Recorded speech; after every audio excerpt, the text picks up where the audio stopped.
So today I'm not on my regular shooting place, but once it's Saturday, it's time for the Steady Abroad podcast with a Fred Effect. So wherever I am, we have to still pull it off. So I'm doing this from a car because I am on the road and all that. But it's time, so we definitely need to meet up. You're welcome if this is the first time you're meeting up. This is the biggest Steady Abroad content platform, and this is the Steady Abroad podcast with the Fred Effect. The reason for the podcast is people have already gone through the study abroad process and then they have experiences going through. So if you want to study abroad, what I do is to invite these individuals to share their experience, their journey, how much did they spend on the process, which universities are they studying in, which countries are they even studying, what scholarships are they on, is there a program they are studying that you would be interested in. It makes it easy so that you will get to know how to go about the process, and then you take advice, the do's and don'ts from them, to help with your process. We do this and every Saturday, 17:30 GMT, or depending on where you're tuning in from, but it's GMT 17:30 GMT or 5:30 GMT every single Saturday for a longer period. This has been a consistent platform, and the trust from you guys and the support has been amazing. We are currently live across all the Fred Effect social media platforms: on YouTube, the Fred Effect; on Facebook, the Fred Effect; on X, the Fred Effect; Instagram, as well as TikTok. So please, if you are just tuning in, subscribe, share, and also like, so that a lot of people can, benefit from the ideas and information we share on this platform. My co-host is Miss Hetty. Hi, Miss Hetty. Hi, Fred. People have not been seeing your face. Where have you been? I've been around trying to, sort out a few things, but right now we are all settled, so we are good to go. The fire is coming up. If you're seeing Miss Hetty's beautiful face for the first time, she has a YouTube channel called Miss Hetty. She also shares her experience, practically, telling you how she did it and how you can also do it. The YouTube platform is Miss Hetty, and we are currently streaming live there. Our guest today is a former SRC president, a very intelligent guy. After talking to him for a short period, he has a lot to share. Bro, how you doing? Fred, thank you so much for having me on your podcast today. I'm super excited to be here. And like I said, I have a lot of experience to share with your viewers today. And I also see Miss Hetty. We're in the same school together. So big shout outs to Miss Hetty too. I know she's also streaming live on her channel as well. So there is a lot to just all of you, man. It's been a year, and bro, I have a lot to share. So I hope your viewers are excited for the insights I have for all of them. Awesome. I want to start off straight. Before you introduce yourself, you said your visa got denied because you were SRC president. Talk to us about that. Fred, you know how sometimes people feel complacent, because of like their past history, what they've been through. Oh, I was SRC president. I know how to communicate with people. I've spoken in front of 15,000 students before. Also, I was on the university board, so I felt like, oh, it's just an interview, right? There's nothing about. Then I had heard that you need to get your story right, and I was keen on the fact that, in as much as I need my story right, it's my own story. I already own it. So why do I need to prepare for it before going for the interview, right? Then I get in, right? We were in the queue. I realized that some people had their scripts. We were still going through and all of that. I was like, hey, what is this? The reality had not set in there until I got into the embassy and I had the first on, I'm sorry, I'll be denying you visa. And I'm like, oh, this is serious. You actually mean business here, right? So I was in the queue. It got to my turn, and I asked my regular questions. I was giving regular answers. They were pretty straightforward. And at the end of the interview, the lady said, "Unfortunately, I'm not approving your visa today." And I felt a certain way about it. So then I come out of the embassy, and man, I should have prepared for this, because then I feel like most of the answers I was given were not strong enough. In as much as it's my story, I felt like I needed to have spent some time working myself through the process of understanding my own story and then how best to tell it to the view. Because besides, the views are not Ghanaians who are on my investor board that I'm going to share my story with. They have like, they are from a different world. It's a different culture altogether. So if I'm going to be speaking to them and I'm going to have my head down like the regular, that shows that I'm respectful or I'm very obedient. It's not going to work for them. You need to look them in the eyes and communicate to them. It positions you as someone who is very confident and someone who is very credible. You know, and I missed out on all of these things, and I got to learn it a second time before going for my second interview, and that is how I got my visa approved. Going to be It's going to be an exciting conversation. We just got started. If you could kindly introduce yourself for the number of people tuning in today, seeing your face for the first time, kindly give us a little introduction about yourself, and then we can get going. All right, my name is Tarek Nyebodai Togo. I graduated as my undergraduate at UPSC, where I studied business administration. I became SRC president thanks to the lovely people of UPSA. Then I spent a year still on campus reading a master of, arts and brands communication because I had a passion for brands, for marketing. I didn't get opportunity to read marketing back in school. So I was like, okay, why not give it a try for my master's? Then after that, I spent a lot of my time with Advertising Association of Ghana, working under Mr. Francis Dazi, the executive director then, learning, going through training, and for me, I'm happy I'm even going to say this on a call. I think the person I am today, I'm going to give credit to Mr. Francis Dazi because, in as much as I was a confident young person, I think he grew me and shaped me to become the better person I am today. So, big shout outs to him, big ups to him. Yes. So, I'm a brands person. I love storytelling. I love communications. I love marketing strategies. If you're having a problem with your brand, I think the best person to maybe see, if not hurt, is me, to help you shape whatever brand ideas you want to put in place. So that is my story. Currently I graduated 2 months ago in May at Brandeis University where I studied an MS in global health policy and management. Yeah, so that's it. Currently on OPT, I am job hunting at the same time. I want to start a business too, in addition to what I'm doing. So that is all I think I have to share. Thanks. Interesting. I mean, it's good to see your face again, and I remember you very well from people beg to differ, but it's the premium university in Ghana, University of Professional Studies Accra. Thank you. I mean, Finally, someone is saying it loud. exactly, like it's a very Yeah. small world, but it's good to have you on here. So let's just get into the conversation for today. All right. Yeah. You spoke about having to do brands and brand communication and also having passion for marketing and this business administration and now global health. Okay, I just Yeah. wanted to make sure I get that right. Now before we get into that, let's take it back a bit. Yeah. What inspired you to begin this whole study abroad journey in the first place? So I think for me, one of the things I've always really wanted to do is travel and see. I mean, the interest wasn't there, but I was curious about, traveling outside the country to have a different experience for myself. And if I'm going to be very honest with you, I walked through the process and I realized that the only way to really come across my travel and see is to acquire some kind of knowledge and education through the process too. It's not only going on vacation and then spending huge sums of money and then coming back. I felt the need to also acquire, add on to the knowledge I have. And so that is when the interest started. Then I started, doing my research, speaking to some friends in the US. The interest was there, but it was not clearly communicated for me. So I had this friend back in Ghana, Gracious. Gracious reached out to me. It's like, I'm interested to, in traveling. I want to study abroad. You want us to do it together? Then I told Gracious, hey, I'm not ready yet. So what we can do is that you can start your process, take the lead, then I will follow. Then, Gracious took the bold step. He got his visa approved. Then, Gracious came to Brandeis and, he's in school and all of that. Then I started feeling jealous. I'm like, yo, my friend is in the US study. What am I still doing here? Because by then I felt I had gotten to a point where I was stuck for me.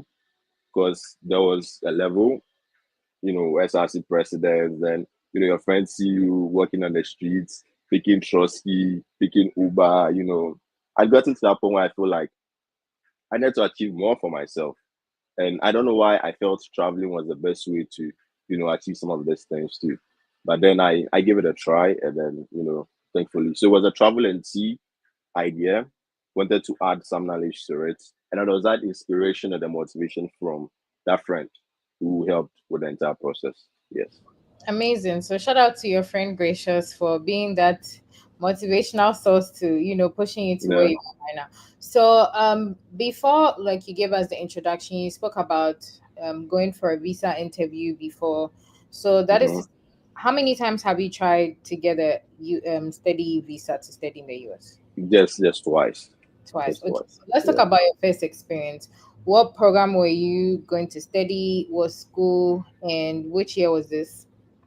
So this was in 2023 actually. I started my process in 2023, and then through 2023 I was denied. So it was the same school. I didn't change my school. It was the same school, Brandeis University. I was going to the Hella School to Reach Sustainable International Development. That was the initial idea, right? And I realized that program wasn't a STEM program, right? So there were some changes along the line that I had to do. I had to compromise on a lot of things because I know what I was going for. So it was Sustainable International Development, same university. I got denied, and then I had to come back again to make some changes and adjustments to the program. My program came with a partial scholarship, which was 60% then for the first attempt. And I felt like that was also a challenge. So I had to, make some changes to that as well.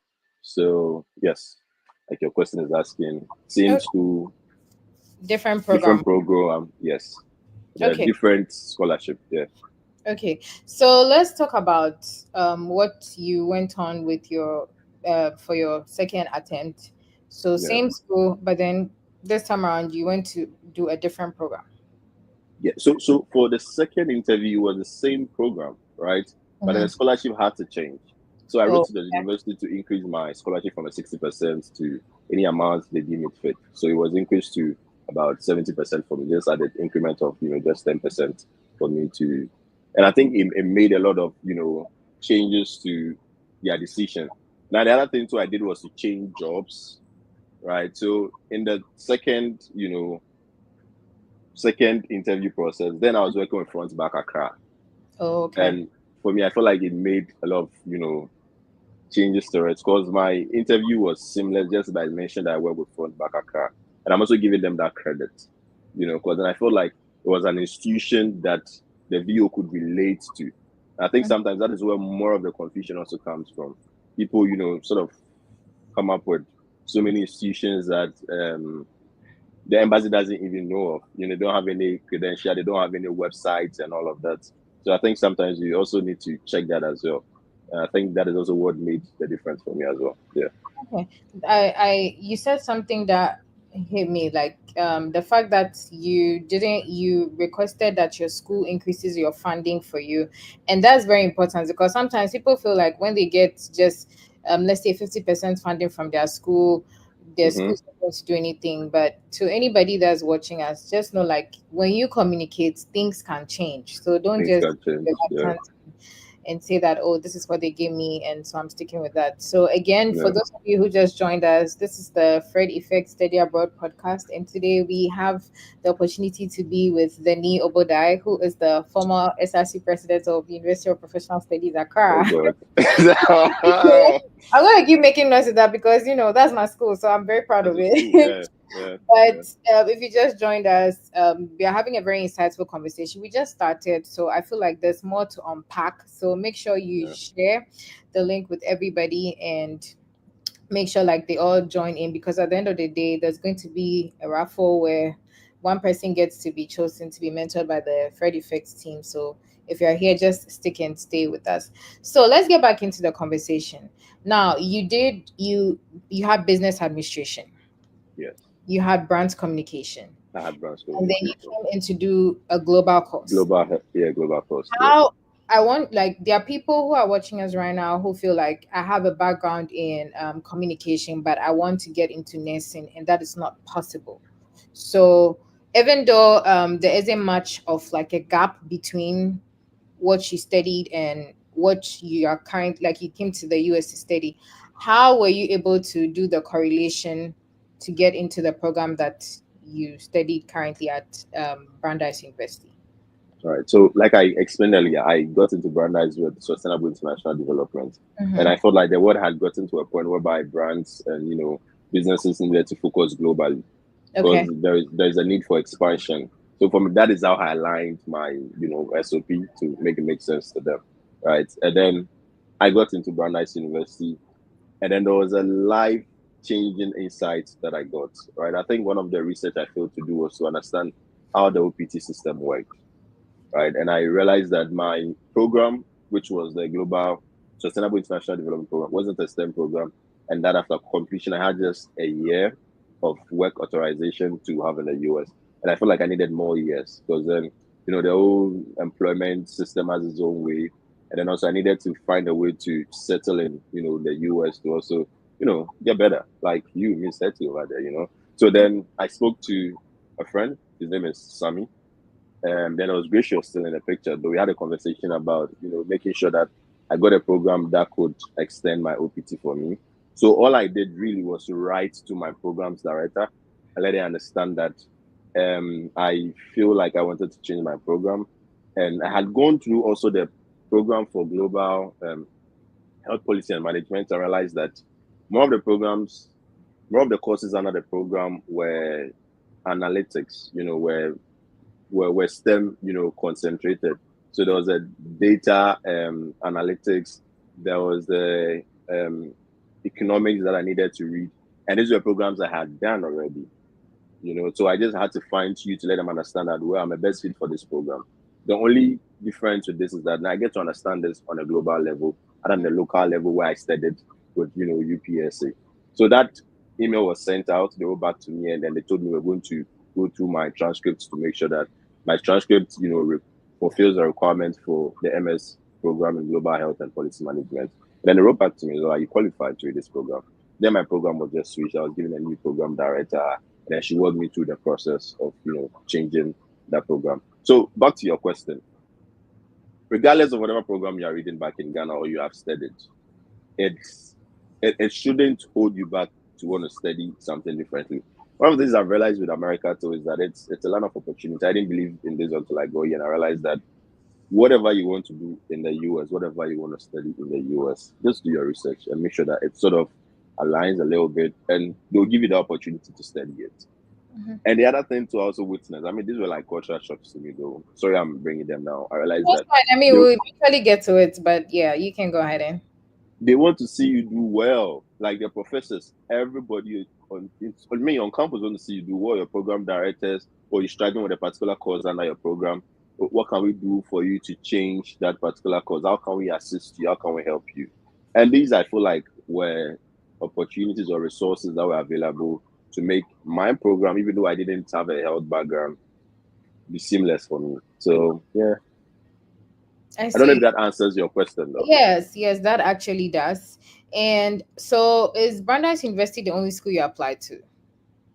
Yes, for my first attempt, yes. When I was denied the visa for the first time, then I tried a different school in Canada, Niagara College. I spoke to a friend in Canada. I was like, yo, let's try a different university. So I did the application, but then the only reason I didn't continue with that is because right after my admission came through, they asked me to pay $2,000 as my Mm. initial deposit. I was like, yeah, I don't have $2,000 to pay, man. And Brandeis wanted me to only pay $500. So I was like, let me just do the $500 and then just focus on Brandeis. So I focused on Brandeis. I didn't get myself distracted Mm. by applying to other schools and, speaking to all the professors in those schools to make sure that I get into that program. No. So this is more or less like a story of somebody who is like, I'm determined. I'm going to get to this school. I'm going to get into this school. So I'm putting all my eggs in one basket, but I'm not sleeping. I'm making sure that I do all the work. And that is to say, like, even if you want to apply to one school, you can. If you put everything that is required of you, make sure you are keeping constant communication with professors, graduate chair for the program that you're going into. It is feasible, it is doable. So don't feel like because, oh, I need to apply to multiple schools, so I wouldn't be able to get into one school. And you also said something that really struck me, in the sense that you got into the school with another program, and then upon getting to know of another program of interest, you did your research, you spoke to the appropriate people and put in the application, and they looked at your transcript and referred you as an appropriate candidate for that program. So to anybody Yeah. watching who feels like, oh, if I come in with this program, I have to do that to the end of the course, no, you can switch your courses so long as the school sees your credentials and deem you as a candidate who is fit to study that particular program that is of interest. So don't feel like whatever you're coming in with is what you're tied to for the entire period of your studying. So and let's delve deep a little bit now. So you didn't come with the full funding. I did not come with a full funder. Okay. No. So let's talk a bit about your funding. It was Yes. it was a partial funding. So It did was you a partial funding. So yeah, feel so like I had to pay. mm-hmm. Yes, yes. So I had to pay for the deficit, and the deficits, our regular thing in Ghana, you get like a bank statement. But I got into the system and realized that I had to apply for a loan. So here's another shocking revelation I want to share on the podcast. So when I was coming, then Mm-hmm. in as much as I had stated that, this was going to be funded by my family, which the support was there. When I was coming, I didn't have any loan money to take care of the fees. And Yeah. even when I came into the US, I was still struggling to get my loan approved, right? And it took the divine intervention of my boss who was already in the US. I was working with back in Ghana to raise funds for me. So he spoke to some of his friends, and then they put together an amount of money for me. Also, big shout outs to him, Mr. Frank John and his family. So they raised quite a reasonable amount of money for me. And when the money was ready, then my loan was approved, Mm. right? So what I did is that I asked him to hold on to the money, and then I used the loan to take care of my deficit, my accommodation, and then other living expenses. So I got a loan from Empower, Okay. which I actually survived on during the period. Yes, and I think one of the challenges I had when I was coming to the US is that I had so many people telling me not to take a loan, right? But when I come, get a job, you'll be fine. But you see, the other thing people need to understand is that your F1 visa doesn't allow you to Yeah. work in the US, right? It's just for studies. You can only get like some jobs on campus and all of that, but that is also not enough. You need something to Mm-hmm. make you focus, make you stable. So for me, I always tell people that if you need to get a loan to support yourself while in school, just go ahead and get it. It will not, and the people giving out the loan, they are reasonable people. They get to have conversations with you on your payments plans. If you do not have money to take care of the loan at certain points, you reach out to them. I do not have the loan to take care of, and they understand. Nobody's going to deport you for not paying your loans. No. One thing I also realized that everybody in the US owns some amount of educational loans. People are still paying loans, That's true. so you don't have to be bothered about it. You don't have to be worried about it. Right after school, when you're OPT, just make sure that you work hard, make the money, and then take care of the loans, and then come back to yourself. Yeah. That's that's very true. And I mean, Empower Loan always like kind of serves as a resource for most international students who want to study, so long Yeah. as your school qualifies. So for anybody who watching us who doesn't know what Empower Loan is, it's an educational loan for that allows international students to study abroad. Obviously, they support you financially. So long as your Mm-hmm. applies or falls within their category of schools, you're able to secure a loan from them to be able to pursue your education abroad. And listening to you for the few minutes you've been talking, there's something that keeps striking me, which is the fact that you had resources, you had good people, you had I gracious, had I you had had gracious. you had your boss, you had I people had my boss. coming through for you, Yes. and Yes. making sure like you're here. And that is very important because I feel like community also plays a very huge role in being Exactly. able to make right decisions when you want to study abroad. So I'm actually very happy for you that you had all the resources, and you took very good advantage of each and every one of them and didn't feel reluctant to Mm. give this a try. You So need to. so now looking at how Brandeis University partial funding coming in with the Empower loan and all of that. So let's talk about standard of living in Brandeis because I know it's in Boston. Oh God. So and I know it's a very like Yeah. private expensive place. So Yeah. like Yeah. how were you able to looking at how much the Empower loan was and having to take out fees out of that, miscellaneous living expenses, accommodation, how was that for you? Uh, Back to gracious again. So when I moved, no, no. So I you think we see, need to give gracious we flowers because we gracious have has to. really been We very have to. instrumental. I'm We have grateful to. wherever you are, And like shout outs to you. Yes, and for me, I don't take out, the people's element in my success today because I feel like we need people. We all need somebody. Mhm. And at your lowest point or at the point where you are vulnerable, it is people who are going to show up for you. And so it's very important that whatever relationship you have with people, to you do not mess it up. You make sure that you still showing up. You keep showing up for people. Sometimes you might feel like you do not have the capacity to be there for them. But Mm. then sometimes just a phone call and then just listening to their problems, even though you don't have solutions to it, goes a long way to help that relationship. And for me, like I'm saying, back to Gracious again. So when I was coming to the US, I honestly didn't know where I was going to sleep. I just made that bold move, got to the airport. Gracious picked me up, took me to his house, and I spent some 2 months with him, 2 to 3 months with him at his place. So for the 2 3 months I was in the US, I was living under his care. He's also a student. Let's not forget that. So I had that support from him for 2 3 months. Then once my loan was also approved, I started looking for accommodation. Housing in Boston is very expensive. Tell me about it. So now we had to budget because I know how much I was getting from Empower. I know how much family support I had.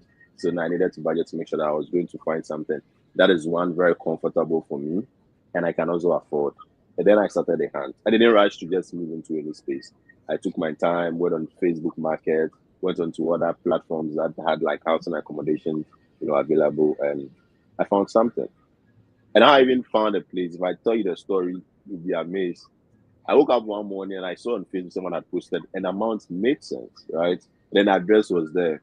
But I kept reaching out to this guy on Facebook and he wasn't forthcoming, right? Mm. So I picked the address and walked all the way from my place to the address. And I came to sit at their entrance, waiting for someone to just come out of it's a shared house, waiting for someone to just come out of the place for me to speak to.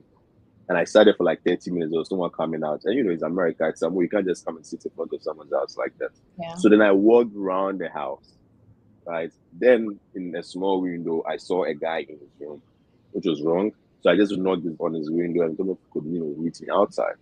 So this guy comes outside and was like, "Yo, bro, how may I help you?" Then his accent I knew was Ghanaian. I was like, Oh. "Oh, singer, you they come from Ghana?" Right. Then he said, "Oh yes, you be Ghanaian too." Yeah, I be Ghanaian too. Then the connection was, established. Then we said, Brandeis. So I graduated from he computed Brandeis. So we had our conversations like, "Bro, I'm looking for an accommodation," and I saw one of the guys living here posted, something on Facebook Market. Then I said, "Oh yes, there's a room available. It used to be my room, and I speak to the guys for you." Then Frank, big shout out to Frank.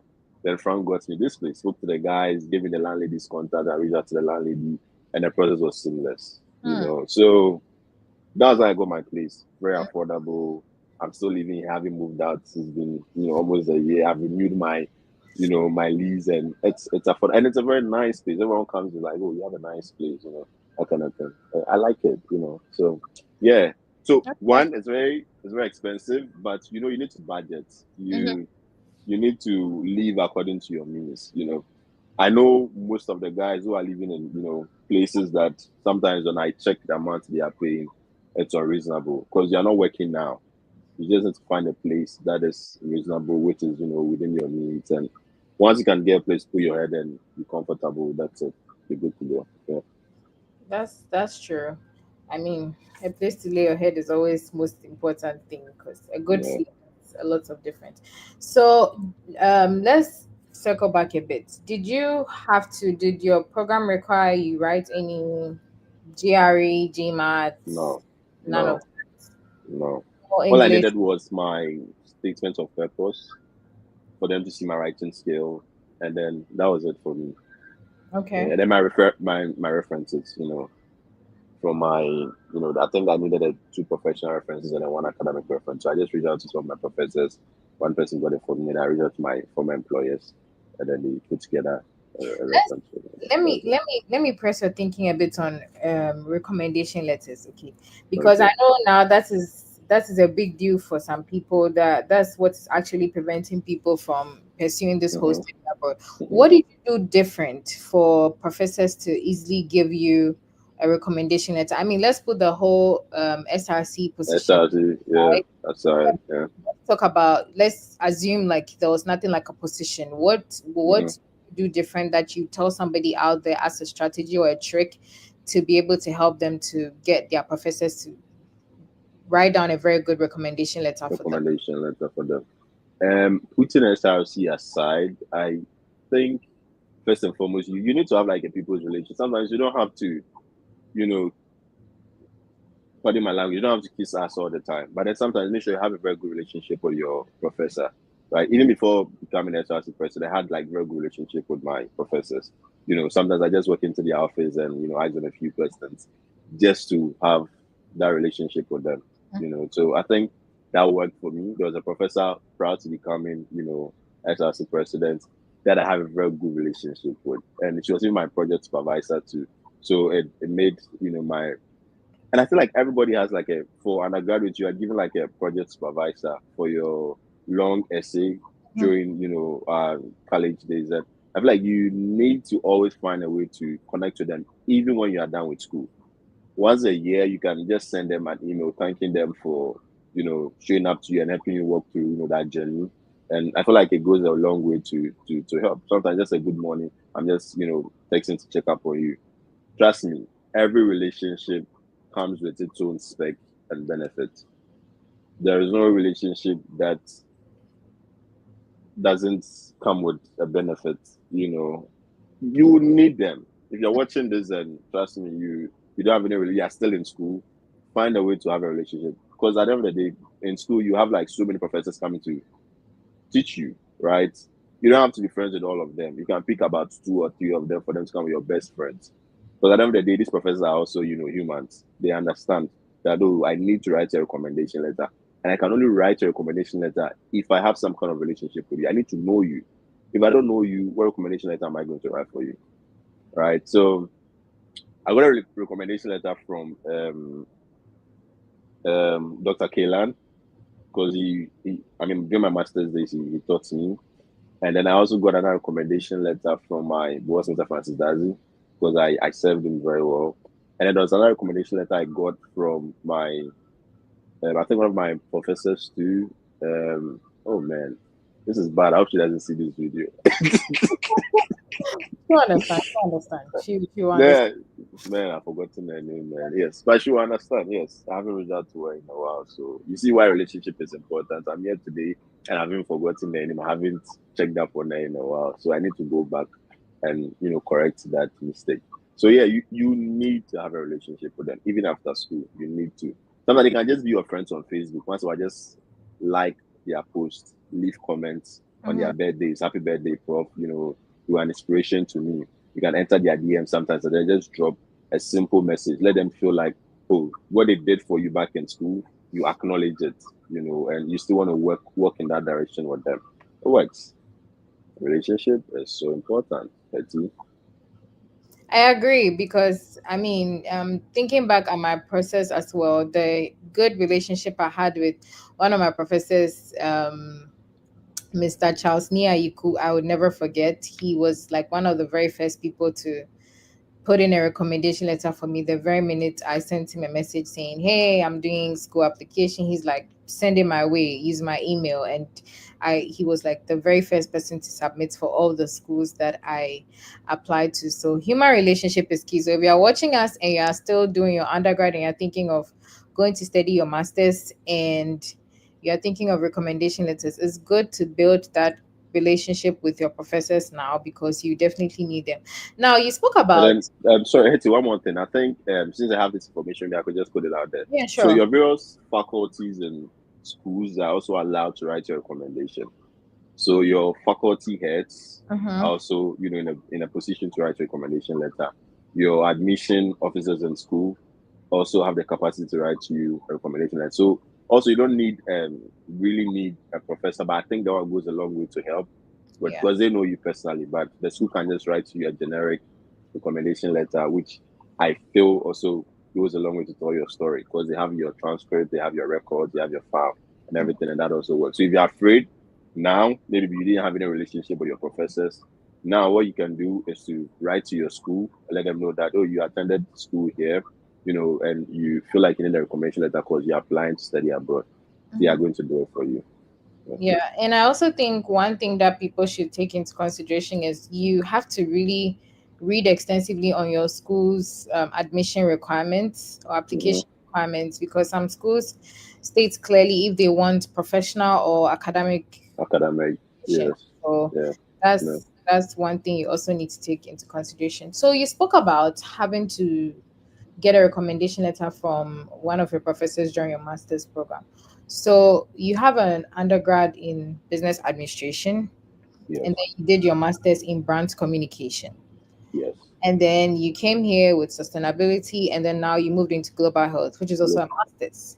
yes. Now, somebody watching you is wondering, he already has a master's. Why a second master's and not a PhD? PhD is hard. It's not for everybody.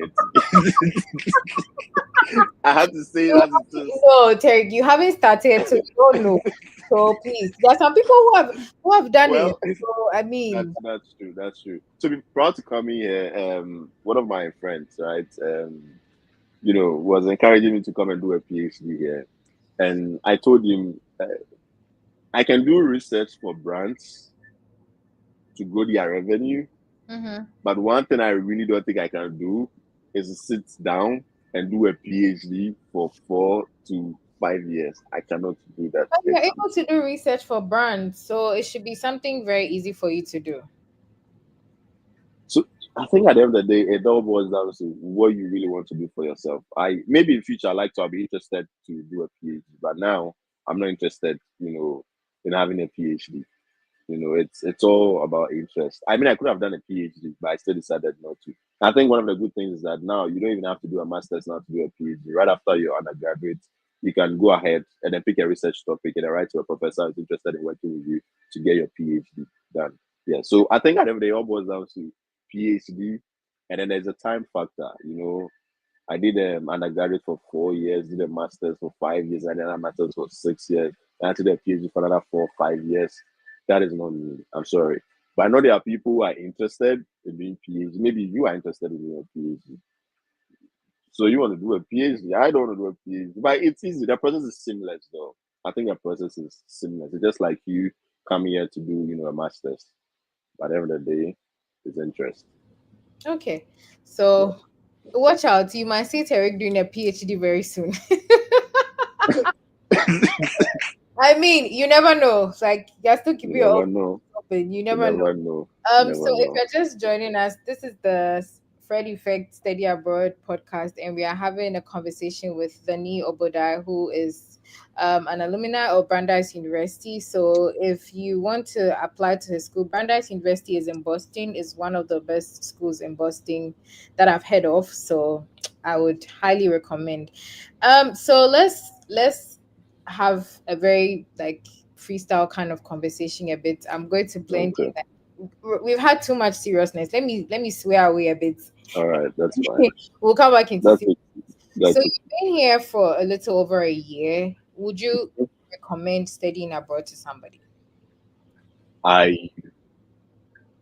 on any day. So once I go, one of the things I did is to try to get my friends to also join me here because Okay. I feel like it's a life changing experience. Right. I think one of my podcasts I mentioned that I really had to. I really wanted to come to the US, and the person was like, "Why don't you like your country anymore? Don't you?" It's you get to a point in your life where you need to explore the world. There are a lot of cultures you need to understand. You come to the US and you realize that a lot of things you're doing in Ghana that were so wrong and don't really, I'm sorry, but don't really make sense, right? And I don't want to go into it. But I realized I did it, this experience, every young person out there needs to have this life changing experience. I say it's a life changing experience because I think this has opened my eyes to a lot of things that I never thought were possible back in Ghana, and I'm happy. I'm happy I'm here. I mean, sometimes I wish I was in Ghana because I miss Ghana. I've been in Ghana for like 28 years, and all of a sudden I decided to move out of the country. Of course, I'm going to miss Ghana, right? But the experience here is beautiful. The landscape, the the culture shocks, the culture of the people. I don't know what to share. I mean, the people, I've met like some very brilliant people in America, and sometimes every time I hear them speak, I get amazed, right? And I think one thing that keeps me more excited is how I keep saying this: everybody wants to see you do well. Nobody's looking for your downfall. Nobody's competing with you. Everybody want to make sure, like, that's what my accent in the cry. Everybody wants to make sure that you are fine, And man, I like it, man. There are a lot of resources there for everybody, man. Man, you see, people say travel and see, right? So, man, you need to travel and see. You need to travel and see. Even if you don't want to come to school, gather some money and then just go on a vacation. Just go to the US. The diversity here. You see people from all around the world here. I have Mhm. some Haitian friends here that I love so much. I admire so much. I have some. There's this girl I actually, we used to be very good friends now. I had some way big crisis from Korea. She's amazing. There's this other lady, Ava, beautiful girl, sweetheart. Like, she's always there to support you, and everybody wants to see you grow. Yeah. I'm not saying we don't have the same thing back home, Mhm. but back home we are all struggling. So how are you going to help your friend do well? Oh my god. I mean, I'm very curious to know how your first week. Let me start from the very first day you landed in the US. You know Uh how huh. it's been portrayed on in movies, like Yeah, the skyscraper buildings, or like the yellow taxis. And how did you feel the very moment you landed in the US? So when I have this notion that the moment I got to the US, my iPhone camera changed, and I still have a mentality. The moment I got to the US, my first mirror selfie I took, I saw how quality my iPhone camera can actually be. I was asking if it is the dust in Ghana that is covering my phone screen, or that there are some features that are in the US that are not in Ghana. Hmm. Yeah. So for me, I like the scenery. When I landed in New York, the scenery was just beautiful. Then my friends, I arrived late in the evening, so my friends picked me up. And then the lights, from Boston to Waltham, It's really I was like, this is beautiful, man. As if as a crasinica, it was. I was like, meaning, this is actually real. That kind of thing. Like, it was, and that's the thing. I got here late. I couldn't sleep. I was just waiting to wake up in the like with some sunlight to roam America to see how beautiful. And then I woke up the next morning. I got outside and it was so relaxing. I felt like there was no pressure here. There was no tension. You see people going on walks with their dogs. I'm like, if I was in Ghana, I would see this brown dogs. no, but I mean, some people still go and work with their dogs in Ghana. Don't get it wrong.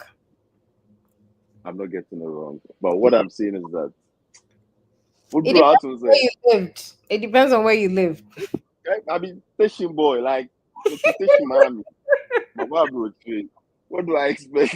There's somebody in the comments, Nia, he said Teshimanche in US. So I don't know if he knows this person. He's just I reminding know you this. of your roots, please. Yeah. So I think it's also where I'm coming from, man. I mean, the hustle has been real from growing up with, family of girls. My mom, beautiful, lovely lady, with my big sister, too, lovely lady. They've just been supportive. They've shaped me to be who I am.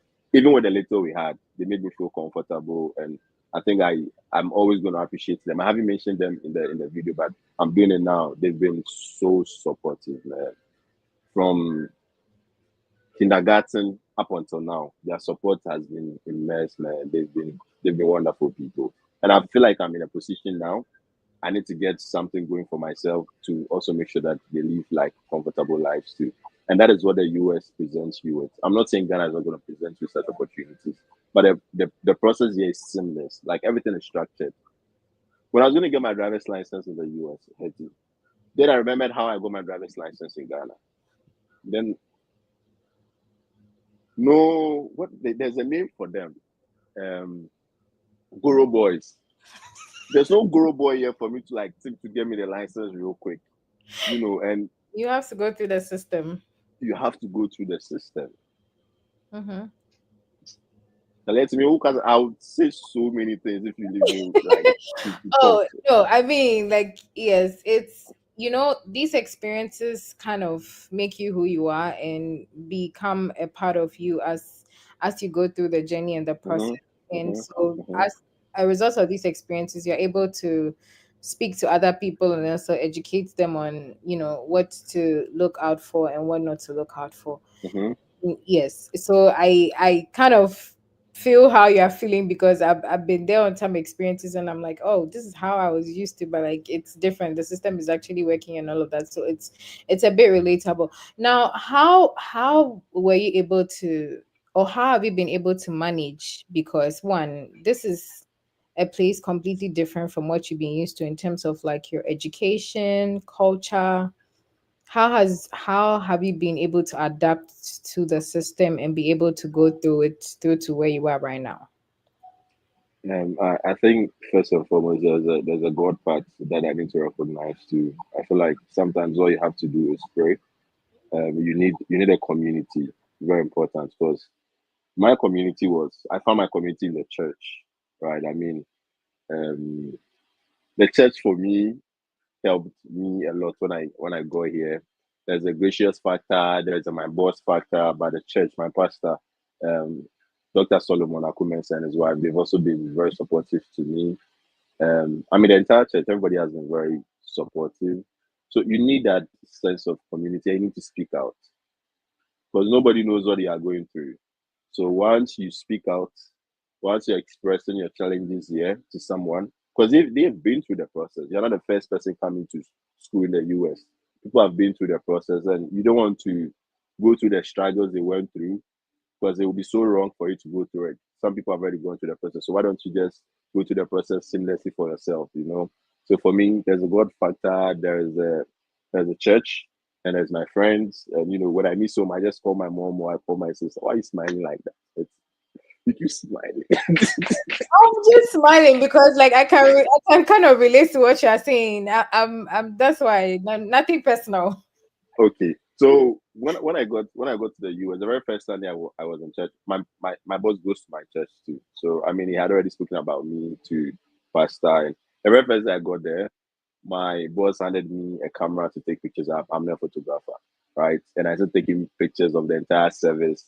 And subsequently, every Sunday I started taking pictures and videos and editing them. And it's funny how God works. When I was looking for a campus job when I came, it was a struggle. Gracious took me around to see some professors, introduced me based on his connections he has built on campus to introduce me to a few of the We need to professors. buy a Lambo for Gracious. We need to. You have no idea. All the support, all the relationships he had, amassed while he was on campus. He took me around, spoke to a few people. And the only job available at the time, because I had a church camera, was a student photographer.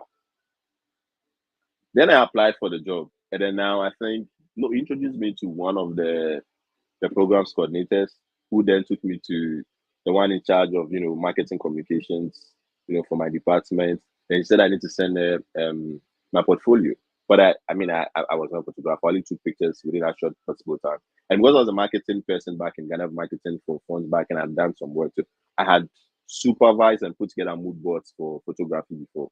So all I had to do was to put all of those elements together to form my portfolio. Then I submitted it. Then I got a job. So I wasn't even really interviewed for the job like that. I just, I was recommended by someone, I was referred by someone, and then that was it. They trust me, Let me and I just became a student photographer. minutes. Like Yeah. I just want to make sure I don't forget my chain of thoughts and also make sure somebody catches what you just said. So Okay. this is an on-campus job you got, not based on your academic credentials, but this is based on a No, skill that you have. based So on a skill. exactly. So if you're watching us today and you are not able to secure funding and you make it to the US, on-campus jobs available to you, you can get that with your skill, not necessarily with your academic credentials. And this is somebody who is sharing his experience of having a skill in photography and a marketing background, something that got him the job that he has right now. It's not on his academic credentials that, oh, he has A in photography, and no, this is a skill that he has. So utilize every resource that you have and don't just sit down and say, oh, I'm with my academic credentials should give me a GA before. Nope. explore all the options and potentials that you have available to you, and you never know what would come out for you. So that's a very good one. And I'm sorry for interrupting, but I just wanted to make Oh, sure something was that's that. Yeah. that's okay. Yeah. Mhm. So for me, that was the first job I got on campus before getting like my second one. I later became a graduate assistant through a professor that, you know, St. Gracious introduced me to him, and I took some of his classes. And I think I was exceptional. I think I was exceptional in his class. That is why I ended up becoming his, graduate assistant. So yeah, I've forgotten the question you asked me that got me No, ranting. I'm fine with how the conversation is going. Actually, Yeah. open up for more things. So you started with a student employment of the whole Mm-hmm. graphy. You were Mm-hmm. getting paid for that. I was getting paid for that. Yes. Great. And 20 then hours a week. Yes. okay, and then now you ended up getting a graduate assistantship eventually. Yes. And tell us about this assistantship. Was it like teaching, research, administrative? It was purely research. It So was all I had to do for my professor was that he had some, papers he was working on. So he sent them to me based on my experience and research. All I had to do was to work on methodology. It wasn't even anything, it wasn't too much. Mhm. Just go to make sure that you are correcting grammatical errors, you are putting together, you're finding other articles to support what you are doing, and that was basically what I was doing You for say him. you're not ready for PhD. You better be rethinking that decision. And I can't sit down for another 5 years. No. Right now we want money. Right now we want money. I know, but you never know. Like maybe that can No, be no. your breakthrough. You never know. But I Mm. mean, so you became a GA for a professor, so you were doing research. And did Yeah. that cover like the other part of your deficit that you had left? Because or So so how was this the financial aspects of this GA? so this GA, how will I even put it? So it wasn't it wasn't any huge sum of money that was coming, but I mean these things were supporting feeding, they were supporting groceries and all of that, and they were good. But the other thing I also didn't share is that I told you proud to come into the US. I had a job here in Boston already. So it was a remote work I was doing back in Ghana. And when I came here, I didn't stop doing it. I still was working with them. All we had to do was to discuss, compensation. And it was increased a little bit. And that was also supporting me. So I had that job going on for me. I had a photography going on for me.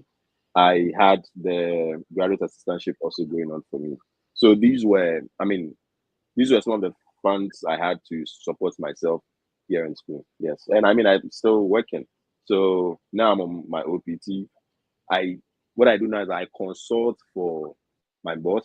The job I had before coming here, I'm more like a consultant now. What I also do is I consult for other, small businesses that are looking to grow. So other small businesses who are looking for like a digital marketing person, or are looking for marketing strategies to, also grow. I do that for them on the side too. So I have like for now I just have two clients. So I'm hoping to actually start my own business within, the marketing field, like set up a marketing agency sort of. Yeah. So that's what I'm trying to do. Yeah. Interesting. I've always known you to be very smart. From I remember your manifesto and everything from UPSA. So you saying all of these things, I'm like, okay, he's still the same old Terry that we know. No, But I haven't changed. so if you're watching us, I want you to take note of a few things. One, funding should not hold you back from going for that visa interview. This was someone who did not have a full funding, came in with a deficit, got an Empower loan, and at the end of the day, as a result of the skills that he has in photography and having a marketing background, he was able to secure a student employment. And then, based on a recommendation from a friend in a class that he took and how best he excelled in that class, he was able to secure himself a graduate assistantship, which also came in handy at the end of the day towards his academic journey. So, that is to say, like, don't let the fact that you don't have a full funding or any funding at all hold you back. Once you're able to secure your visa to come study abroad, there are avenues and opportunities for you to secure um, means of financing your education here in the US, even on your individual school campus. So if you're watching us today, I don't want you to think that funding is an issue, so you're not going for that visa interview. Make that move. You might even end up getting a visa over somebody who has a full funding. So I want you to really think twice about it. So let's sway a bit. What was very difficult for you to adapt? The weather, the accent, the food, culture. I think it was the accent. I mean, I can hear some. I'm feeling some American accents in how you're talking. Oh, Oh. it was. You have to learn it because if you don't, they keep they keep you all the time, And for me, I'm not saying I'm the best communicator. I didn't have like the best of foundations growing up when it comes to. I went to some school in teaching, and then I graduated, went to secondary school, and then went to the university, and then now I'm in the US. So I wouldn't say I'm the best of, you know, but then when you start speaking, they get to hear that typical Ghanaian accent in your voice, right? So when I came, the typical Gamboa in me was speaking like a normal Ghanaian. And then, there are times you have to respond to questions in class, and the professor can't really hear what you are saying. Sometimes you need to repeat yourself, about 2 to 3 times. Sometimes you would try to repeat what you said for clarity, then you have to correct them. And for me, that was the most difficult thing for me. So along the line, I realized that I need to work on my R's and make sure that I was speaking in a certain way for them to get to really understand what I am saying because at the end of the day, I'm not. Let's not do this, man. For them to appreciate, what I'm saying, and it was hard for me, and Charlie. But I'm not saying I'm good. I'm here for just a year. I'm still struggling with that, because sometimes you speak to people and they're like, huh, you know, you have to repeat yourself. Apart from that, I think I was good with the weather though, because I mean, once you are warmed up, and I had friends who were driving, so it was easy. So back again, gracious, and gracious had a car, so moving on campus was very easy for us. So you pick you up, you go get your groceries. It was doing a job for all of us. And let me mention that it wasn't just for me. Was he had assisted a lot of other Ghanaians who were coming to Brandeis, right? So there's a Stephen, there is a Kwabena that he had, assisted there are a lot of us, he was helping all of us navigate through the process. And I think we are most grateful for him and we'll continue to show appreciation to him and we'll keep mentioning him every time, we get opportunity to. I think he has taught us one thing that the other people want to come in here. So we need to find ways and means to also get them here as well. Be there for them, show up for them. Where you need to guide them, you do that. And Mm-hmm. I think the other challenge I have with other people we are trying to help is that one thing we didn't make difficult for Gracious is that when he directs us, we pick all of that, resources, and then we make our own move. One of the challenges I'm having is that there are a lot of people in Ghana that we are all trying to help, get secure schools and all of that to come to the US. But then they will put you in positions where you need to do everything for them. So someone is asking you to write their statement of purpose for them. Someone is asking you to help them draft their references. It's a lot of work. It's not like I'm saying this from a place. It's not like we don't have anything doing over here. We have a lot going on. Someone wake up, wouldn't check the time and call you at 4 a.m. to wake you up because they received an email from the school This is and this is this is the life of you Mr. to Fred. help them. And This is the life of Fred effects. Like 2 a.m., 1 a.m. They just call him randomly.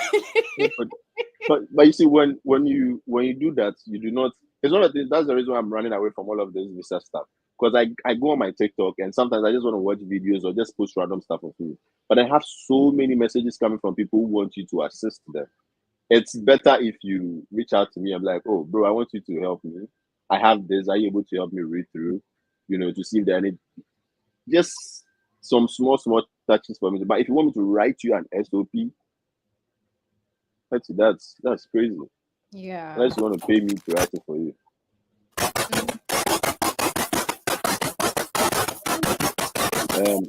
Fred, I think we're having some feedback from your some end. feedback from your end, yeah. Yeah.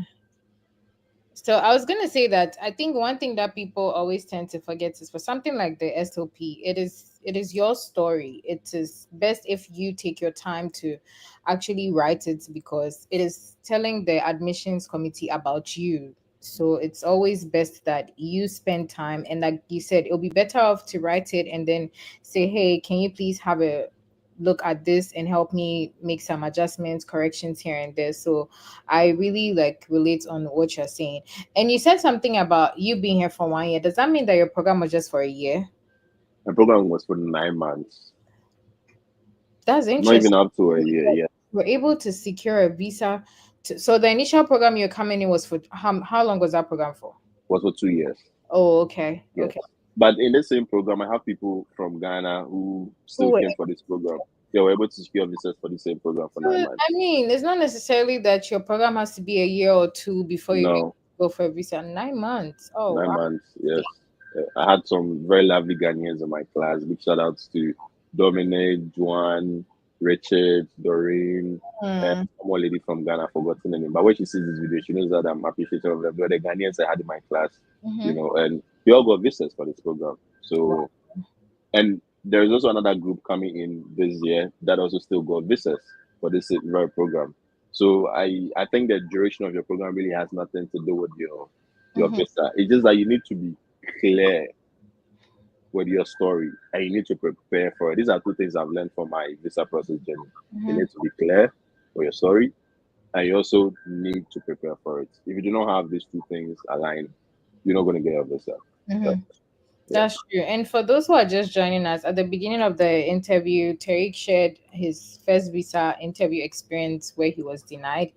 And you said something that um, really I keep hammering on is complacency. The fact that you think, oh, I'm a very good speaker. I've been in this position. I've spoken to over 20,000 people. I've spoken to over 15,000 people. Mind you, he was the SRC president, so obviously the ability to feel like, oh, I've been able to address a huge crowd, so this is just going to be a conversation, will definitely sink in his mind. So then you see it as an easy process. But then upon getting into the room and seeing that, okay, this is not like the regular thing I'm used to and all of that, and having that denial kind of gave him the opportunity to sit down and reflect on how things are done that way, forgetting that, okay, I've been in this position before, but nope, this is a different thing. And how am I going to work things out to be able to get what I'm looking for? So, this is just to say, like, regardless of the fact that you might be the very best public speaker, you might be the very best, like, brands communicator or what's not, you still need to prepare. You don't just go there, stand there, and rattle and expect that I'm approving your visa. Come on this day to pick up your passport or something. No, you still need to prepare. And he just said something that the duration of your program shouldn't more or less like disrupt you from going for your visa interview. It can be 3 months, it can be 6 months. So long as you are prepared, you know what you're about, you know your plans, your goals, and you go for the visa interview. You go and then you get approved. And I'm really enjoying this conversation. I don't know about you, but I keep smiling because I'm actually enjoying the conversation. So I don't want to. yeah. You are, no, actually, I am because I feel like I haven't shared this experience with anyone. Mhm. I wanted to do with my visa thing I started, but then I had to stop. So I feel like Right. these are experiences that people need to hear, Yes, yes. Yeah. And honestly, when I saw your TikTok video myself, I saw it and I was like, oh, I know this, I know him from UPSA. Like, obviously the first thing that came into my mind was SRC, but I listened to the video and I was like, oh wow, he was able to still come even like not having a full scholarship and all of that. And so people hop on it because most people find themselves in that situation. So hence the reason for sending the messages and the calls and stuff like that. But some people also are like, I saw someone put in the comments like, it's desperation that's making us act the way that it's going so far. But at the end of the day, I also understand you in the point where they have to kind of be understanding on your Mm-hmm. time, personal time, and Mm-hmm. all that. I think you should have this conversation with Fred Effect and know how much of calls and texting and even me sometimes I get like those calls and texts. Some people Mm-hmm. will just text you and like, I need an SOP, help me write. And I had a session with one person like that, and I actually told her, I scheduled a meeting and told her it is your story. So you have to draft it.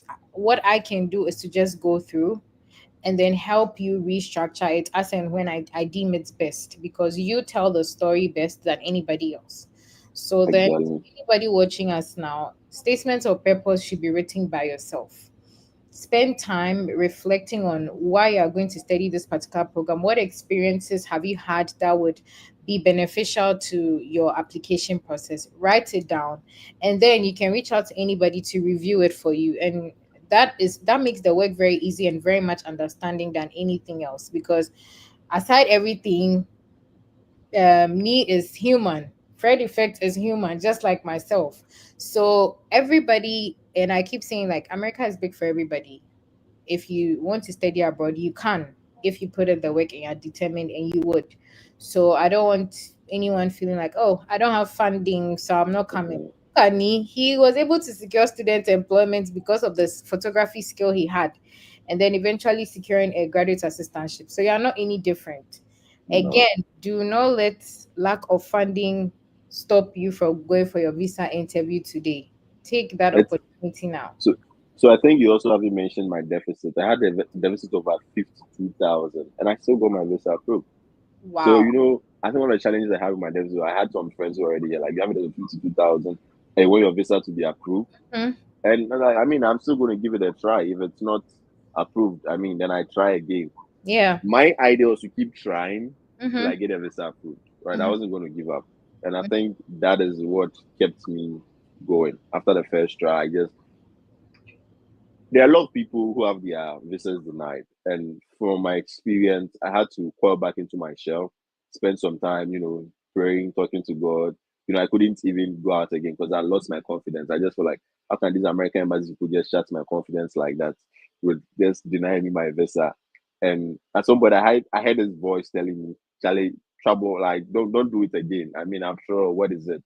But I mean, I was determined. So I know there are a lot of people who had their visas denied this year, or maybe a year ago, 2 years ago. It doesn't matter, just keep trying because this is a journey you want to do for you. You want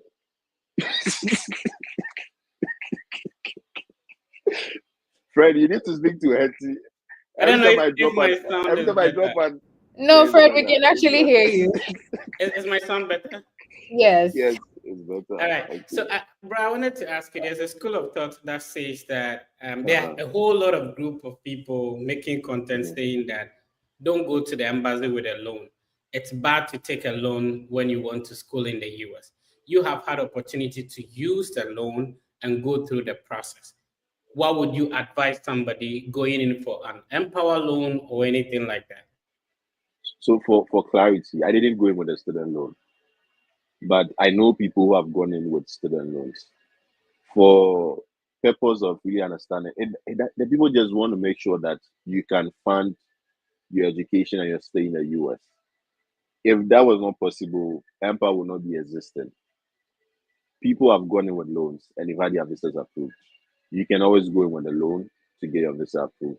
And like we mentioned earlier, just make sure that you are clear with your story and you are prepared. You know how to defend or answer questions that have got to do with your funding, and you'll be good to go.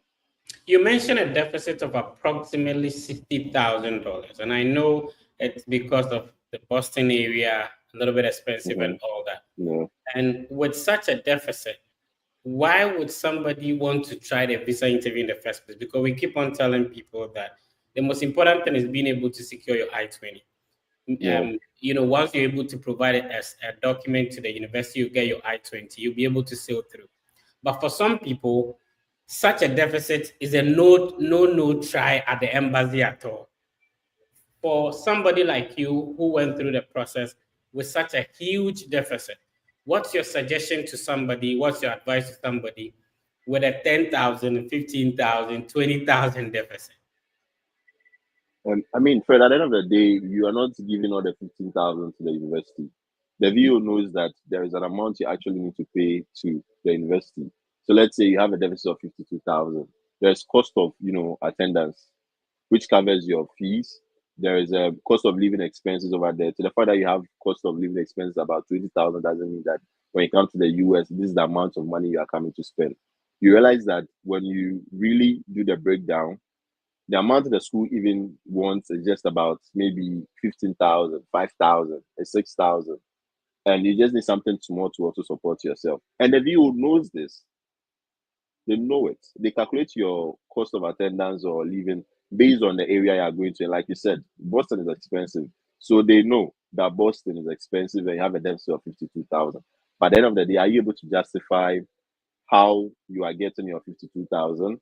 One, two, are you able to come up with a calculation how you're going to pay back your loan in case you also take back the loan? So these are all things you need to address in your process of preparing for your interview before going in for your interview. If you have a deficit of 10,000, just know that you're going to be about just 5,000 on fees, and the rest of the 5,000 is calculated on your cost. You can come to the US and spend just $1,000, so that should not even scare you at all. So, like we are saying, for me, I would always push people to go in for the loan, because even if you apply for a loan of 52,000, your first year or your first semester, half of that money will be sent to you. If you don't need the rest, you don't take it, right? You keep the amount you need, and then you pay back as and when you feel like you can pay back. So the process is actually, I feel like people do not understand the process, so sometimes they struggle. But you get into the system, realize that the process is actually seamless. You just need to make sure you're always in conversation, or you're in some form of communication with the right officials, or you have the right resources that would guide you through the process, and you will be fine. So you mentioned that your funding sources for the visa interview is actually different from what you used to fund your education once you got in. Yeah. And later on, you were also able to secure job on campus. Great. Yes. So what people do not understand is that if you use a bank statement, go get your visa approved, or you submit to your school, it doesn't necessarily mean that if you get into the system, you're going to fund it with that bank statement. When you come No. in and there is another opportunity for you to change, your funding sources, or you get a scholarship on campus, it could actually be updated. So Yeah, you went to the embassy with actually a bank statement. Now, I when you did. got in, you now applied for the Empower loan. And I applied for the Empower loan. And even with Good. the Empower loan, I was denied twice before they Mhm. finally approved it. Good. Yes. So the funding sources you used to secure your visa, now you go in, you explored other alternatives on Other campus. alternatives on campus. Great. So Exactly. if you are listening to us, and that's what people don't understand, that if my uncle gives me a bank statement and I secure my I-20, necessarily throughout my 4 years of studies, 2 years or 3 years, my uncle would have to be paying from home. And a typical example is the people who had the government scholarship and then they got into the system. If there's assistantship on campus, you should explore that, because from KG1 we know that people who government took to Russia, they are suffering over there. So if government has given you a scholarship, you've come to University of Memphis, you have an opportunity to explore other scholarships on campus, or even another school. And Exactly. I like the fact that you are from a non-STEM background studying a STEM program. Now, interestingly, the STEM program happens to be a year, giving you 3 years to work. Miss Nine Eti asked, months. 9 months. He said Nine nine months program. months. The your program was program for was 9 months. 9 months. Yeah. Yes. Okay, so in the academic year, just like they have whatever, so let's take it like one academic year, giving you an opportunity to study, to work for like 3 years on OPT. Mm-hmm. A Mm-hmm. very interesting story. It's quite unfortunate. I'm still on the road, so I got somewhere to catch Wi-Fi and I have to tune in. Anyway, Mr. We can continue. Sure. I mean, Fred said something that made sense. Being coming from a non-STEM background and having to do a STEM program is very, very much inspiring. And again, to anybody watching us, don't think like because I did hospitality management, I cannot do communication, I cannot do like public health or something. Like Tariq mentioned, it's about how best you're able to explain your situation in your SOP, making them know the correlations, and even when you go to the visa interview, know how to respond to the questions. And that makes me think, do you remember some of the questions you asked at your visa interview? Ah, just a year ago. Mm-hmm. I think for me, what stood out really had to do with when I was asked what work I do. Because I think I was asked what I was going to do in the US, and I think I was coming to study. And they asked what program, and I mentioned that program to them, and Sustainable International Development. And then they asked me, what work do you do? Because I mentioned in my response that I want to acquire an knowledge in sustainable international development, because I've realized that most brands are now looking to go globally. How can brands also contribute to global impact? And I mentioned that, so what work do you do? Then I said I work with Front Back Accra as head of marketing. That changed the entire conversation, because at the end of the day, you're going to ask me, what has working in a nightclub got to do with sustainable international development? But Exactly. the good thing with my story is that my VO could relate to Front Back Accra because my nightclub was a private members owned space, and for many of the people who were coming to Front Back, they were.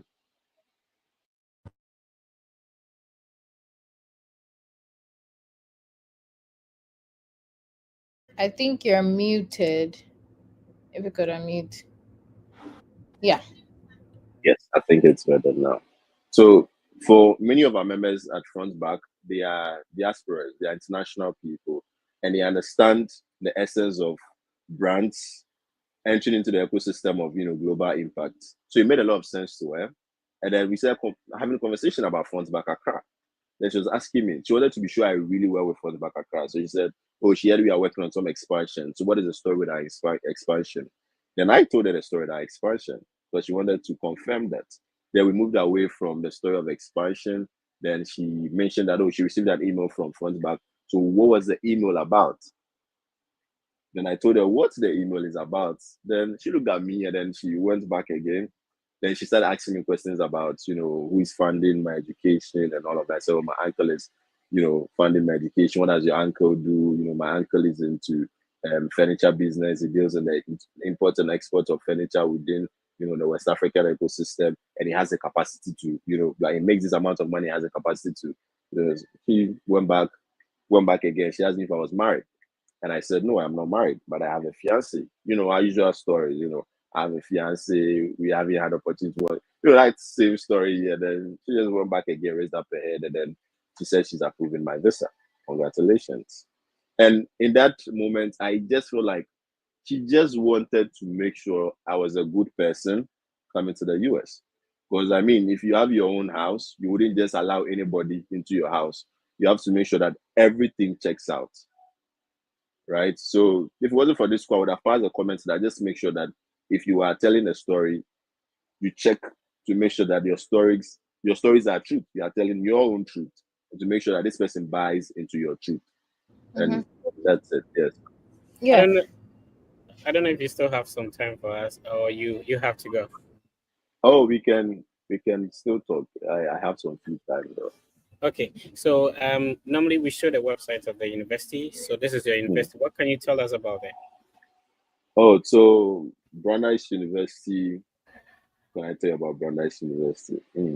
So I was in the Hella School for Social Policy and Management. There are so many departments. So the Hella School for Social Policy and Management is home to global impact programs. So we are looking at, I think so you would see the Hella schools,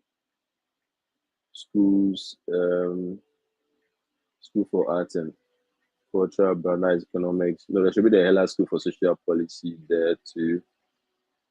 Yeah, you can go ahead. Yes, so we actually they run global programs within my department. So I'm looking at programs in conflict resolution. I'm looking at programs in MBA and impact, assessment. There are so many programs with the impact, global space that you can find on our website. The good thing about my school is that it's a Jewish school. They have a lot of funding. And a That lot is of the thing. holidays. They have a lot of what?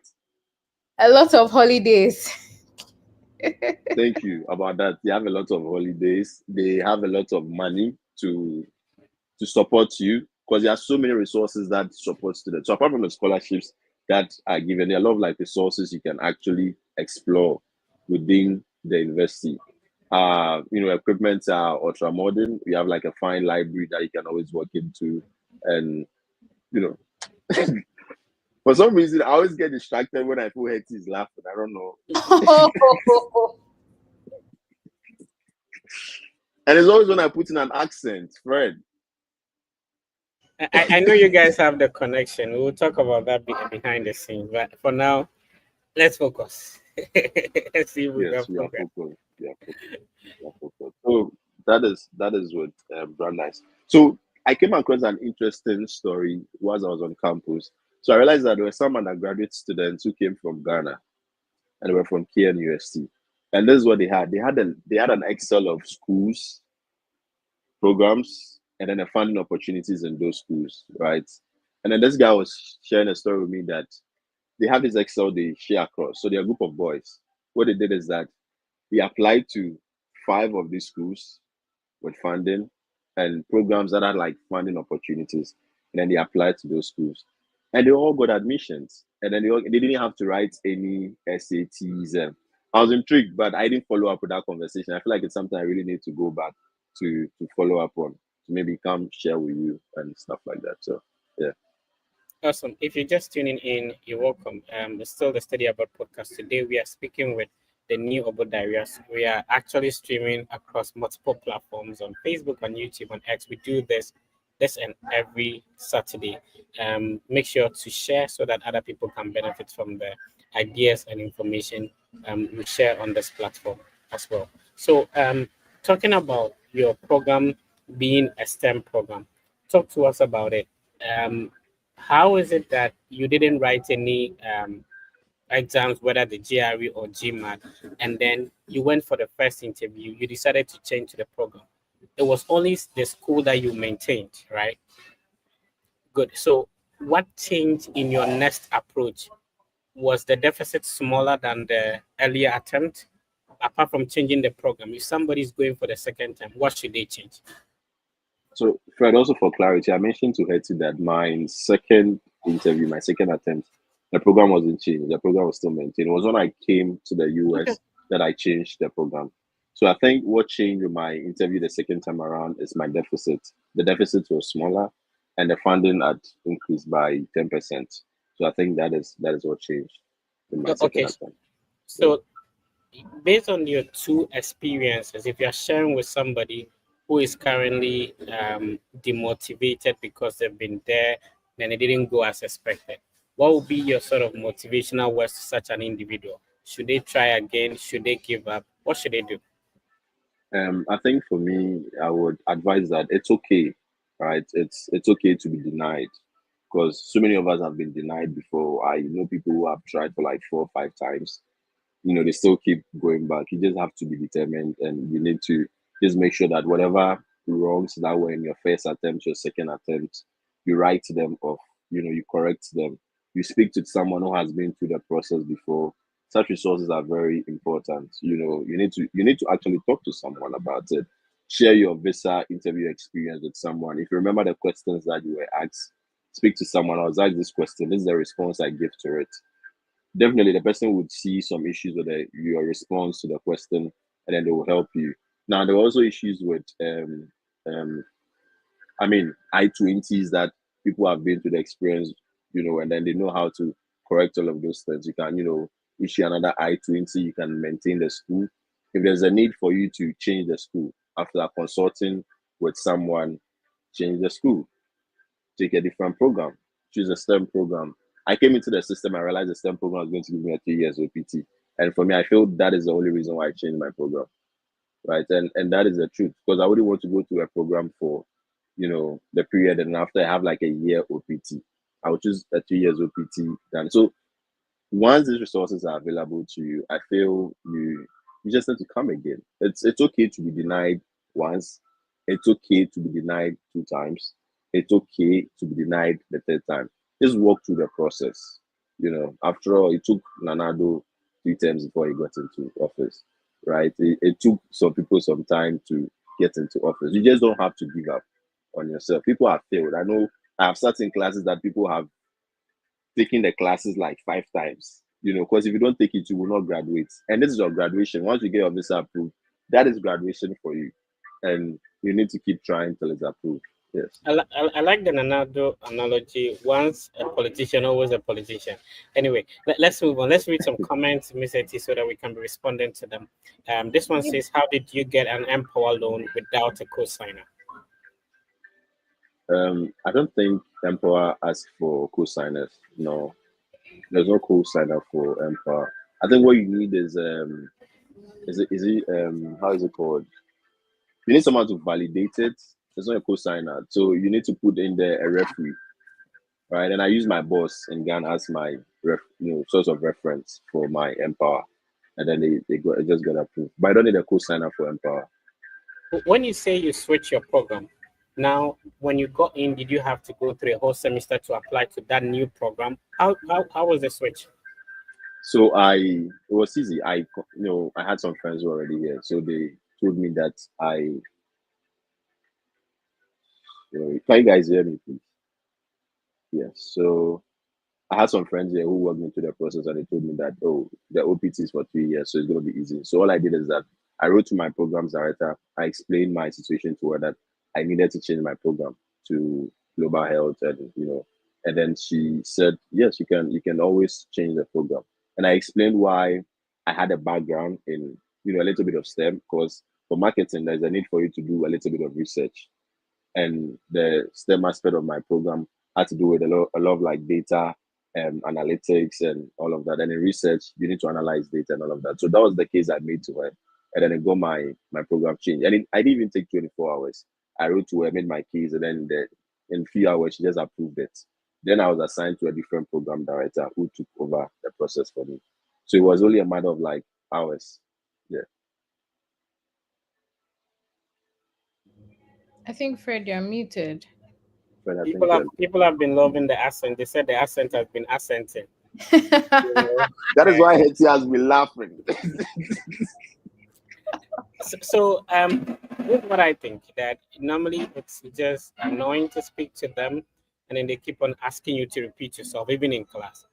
Yeah. Is it the same reason why you are acquiring the accent? It is the same reason why I'm acquiring the accent. So I've been through some, work, interviews because of my OPT. And then sometimes you need to, they're like, huh? At least if I've been here for like a 2 years master's program, I would have been able to, acquire a little bit of an accent. But I've been here for just, a year, and we're still trying to get an accent, because for more of the interviews, you're going to be interviewed by a white person, and the accent is very important. And for my field, I would be engaging a lot of people. It's marketing, so you need to understand. You need the accent. You don't have to be promoting brands for your customers or your consumers to be asking you, "Can you repeat yourself for me, sir?" You know.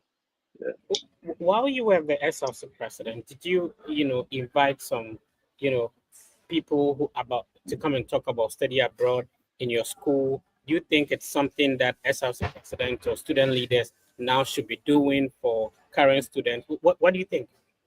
I did. I did. I did.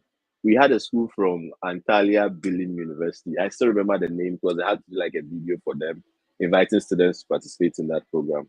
So we had a study abroad consultancy that sort of reached out to us that they wanted to speak to our students about study abroad.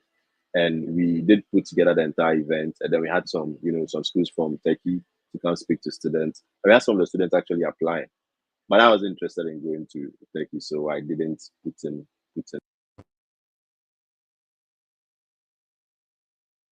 I think we lost you. Okay, so you were saying that you invited some individuals to come and speak to your. You as an SLC president had a lot of connections and all that. For you having the opportunity to come here after your undergrad, or did you have a master's before coming? I had a master's before coming. Would you think you would have wished to come here right after high school? I wished. So there's another story too. I like to tell a story. I'm a storyteller. So right after high school, my head prefect then, Gideon, I was a protocol boy. So I was part of his assistant. And Gideon left right after high school. So he's been in the US for like what, over 10 years. He has a citizenship, he's more comfortable, he's married, he has a kid.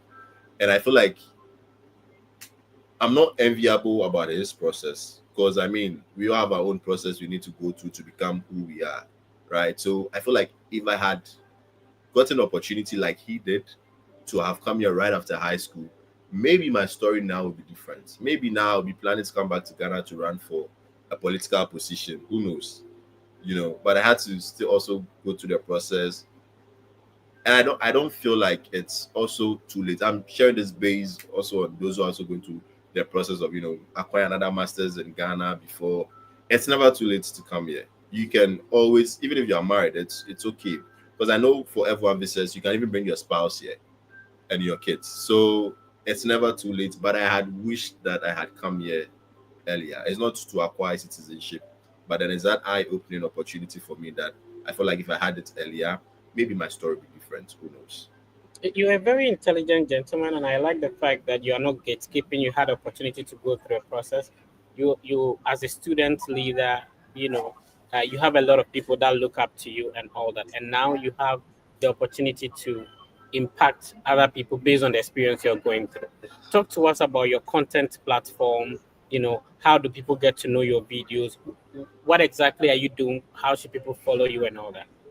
All right. So I have a YouTube, the Neo Budai. I also have Instagram, the Neo Budai. I still the name across Instagram, Facebook, and then on YouTube, and even on TikTok. And I'm very active on LinkedIn too. My full name Terry Budai, Neo Budai Togo. Yeah. So I have, an area of students who look up to me, a lot of young people reaching out to me every day. And my doors are always open. Even if I do not reply, you can just leave me a message. When I make the time, I try to go through my messages to respond to every message that is, on my platform. So you can always reach out to me. It's always the new but I don't change it. Yeah, if you're just tuning in, when people have what it takes to show you the way they've gone through a process, it's always advisable that you follow their platforms. So check out the new Obodai on all social media platforms. This is the YouTube platform, and subscribe. We have two videos over there, right? Yes, yes, Okay, and the live session is already live over there. yes. This is the first time I'm also checking it out. So go subscribe just like I just did. Go and click on the subscribe button right now and then follow. We know there are a lot of information that will be coming up. A lot of videos will be coming up later on as well. All right. Thank you, Fred. Right, Miss It, I have to leave the rest to you. Oh, So okay. yeah, No problem.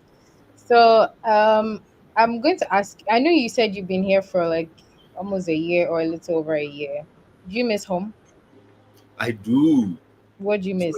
it's on my own now. And if I was in Ghana, I'm gone. So by now, I'll be hitting the streets as part of our passion, wanting the Jama and all of that, be making noise around a lot. So I miss home actually. And the other thing too is that my family runs like a bar. So Mm. if I was also still home, I'll be helping and supporting. And I think it's one of the things I really miss because I know now my ladies, that is my mom and my sister, are going through a lot now because now the man is not around. So I wish I was home now to be helping and to be supporting. So I do miss home. I do miss my Ghana kinky and fish with pepper. You still get some though. You should get some in Boston. So But there is I feel like eating kinky and fish with pepper in Ghana tastes different from when you're eating it here. Like imagine it's nowhere you're eating komike kinang like you get some in Boston. I know there's an African restaurant in Worcester. So there is, but the definitely taste get is the some. taste is different, man. Well, you have a point, anyways. Yes. So I miss the food. I miss the culture because I think that's the first thing I mentioned. I miss my family. I miss my friends. I think back in Ghana was something I used to do too. Big shout out to Patrick. So and some of my friends, we used to spend some time at the beach. Just go sit there, watch the ocean, and just go back home. It was our way to just chill, relax after like a long week of working hard. So yeah, I miss the beach too. I miss my bosses in Ghana. I miss front back Accra because I was working with them before I left. I miss all the guys who work at front back Accra. I miss Kujo. I miss Abe. I miss all of them. Yes, Right. I miss You, everyone. you said something in one of the questions that Fred asked you, and when you mentioned front back, I just like remembered. You mentioned that the visa officer asked you about where you work, and then now the conversation changed because having to go study sustainability and then working in a club. But then what you said that was of interest to me was how best you were able to respond to every question about the place. And I'm bringing this up because I want everyone watching to understand that it's not just about the information you present to the visa officer or you put in your DS 160 or DS 298, regardless of the visa type you are going for. It is very important that you don't just put the information there thinking that they are not going to see or ask you follow up questions. And if there's one thing that I've learned over the few months, years doing this with the Fred Effect team is the fact that visa officers always ask you follow up questions based on the responses you give them.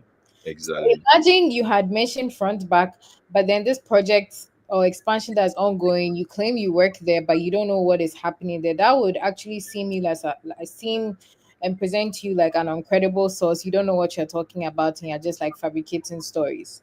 So again, whatever you put in your DS 160, if you're going for an F1 visa interview, should be something that you know when you're being questioned about, you can speak to it, and be very, very mindful of the responses you give, because you want to make sure that whatever follow-up question comes based on the response you give is something you can respond to.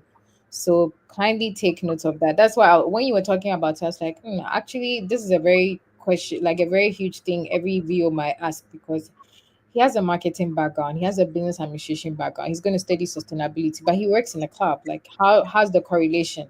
Exactly. That you were able to explain your role explicitly and then also talk more even about the expansion and other projects that is ongoing.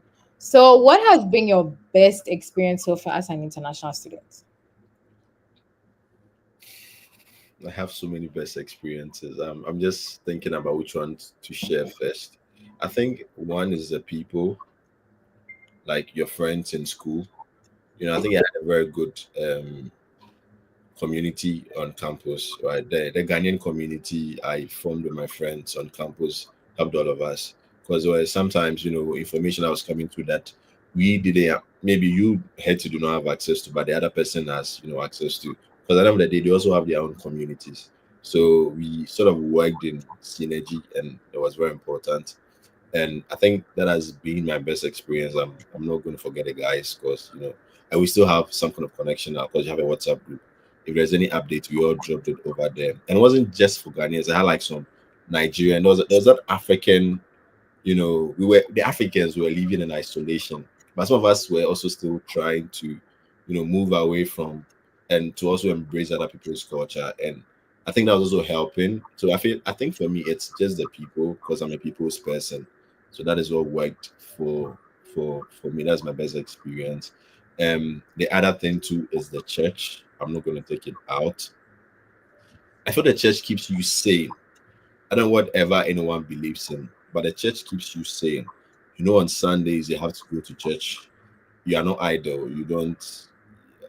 Most people go to work. Some of them, for some reason, find other sources of income. So on Sundays, they keep their Sundays very busy for them. And I also feel like being busy all the time also has its own way of affecting you, having an impact on you. So I feel like that my experience with the church, I'm not going to be specific. I'm just generalizing. It also sort of makes you sane, and you need that sanity in America, right? So these two experiences.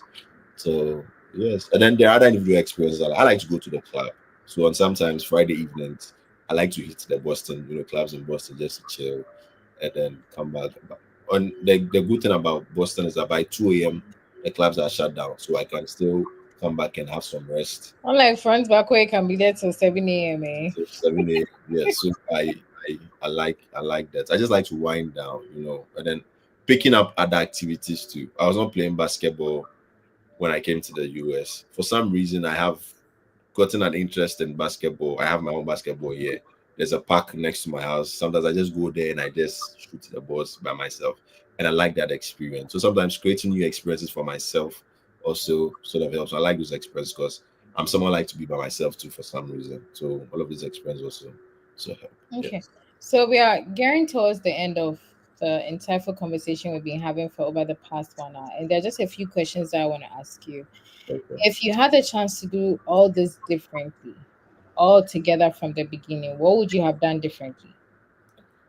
I think one, I would have changed my program to do something more business related, right? Maybe something in marketing. I'm not saying I didn't enjoy global health. I did enjoy global health, but I feel like I would have enjoyed it more if I was doing something in marketing, because that's something I'm passionate about. And I've spent a lot of time, doing it and harnessing the skill or the experience within this ecosystem, you know.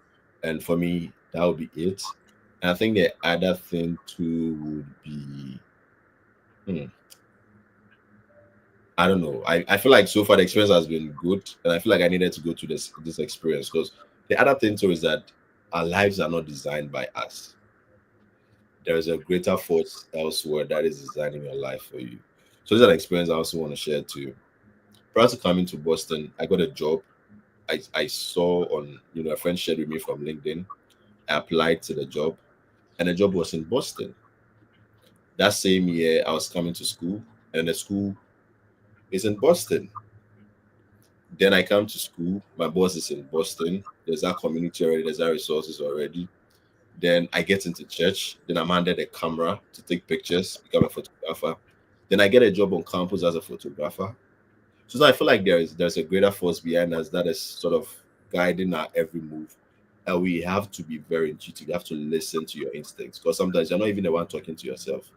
It's just that greater force behind you. It could be God, it could be Allah based on your religion, based on your belief guiding you. So we have to take that, into consideration as well. So nothing just happens. That is one thing I believe in. Nothing just happens. The people we meet. I haven't mentioned this one too. So in the process, I met a photographer because I was now doing photography. Then he takes me, up. We go take like shoots, videos, and all that, and then he gets to pay me. And today I have a very good relationship with this person.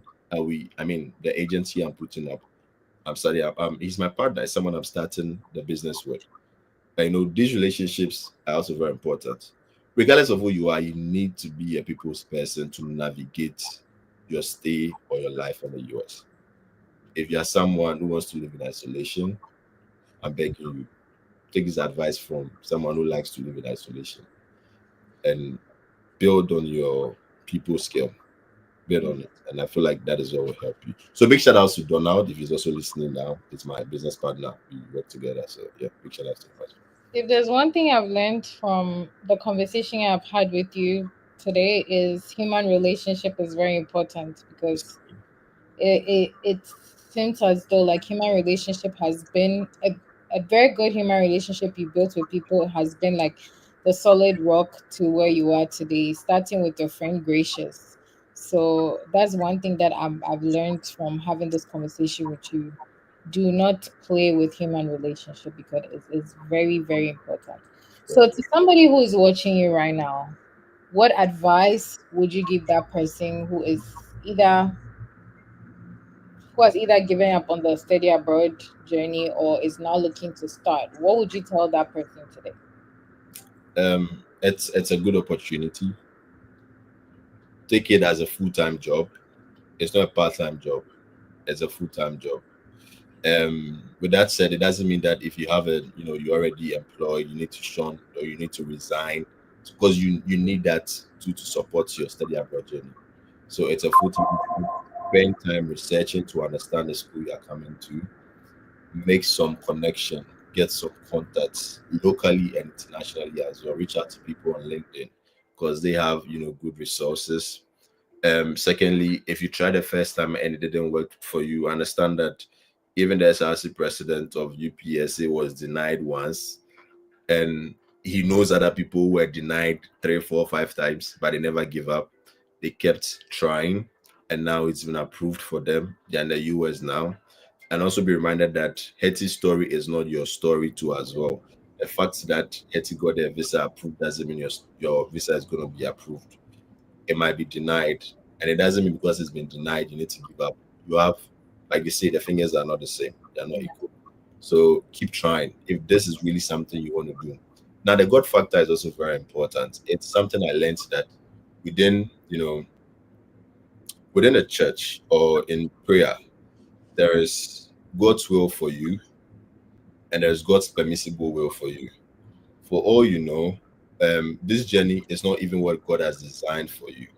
But then, if you go on your knees and you're praying to God and you make your case known to God that, God, I know this is not what you have designed for me. And I understand that I need to, live according to your will, right? But I feel like I am struggling. I need to take this leap of faith and try something new. This environment isn't conducive for me. I'm impatient. I want to move on to the next stage of my life to acquire a visa and travel abroad to study. You need God's permissible will. You need to be having a conversation with God consistently for Him to grant you that permission to want to travel. Because now it's your will against His will, So just be. I won't say I'm not someone who is not spiritually sound, but I try, so don't forget the God factor too. If you want to speak to someone, just go on your knees and say a line or two sentences to God, and it's going to hear you. So the God factor is also very important. Be determined. And also with your visa, make sure that you are clear, you are ready before you go and stand in front of the video to get your visa approved. Do your research about the school before you come. Don't be surprised. People's relation, your network is also very important. Make sure you know people before you also come.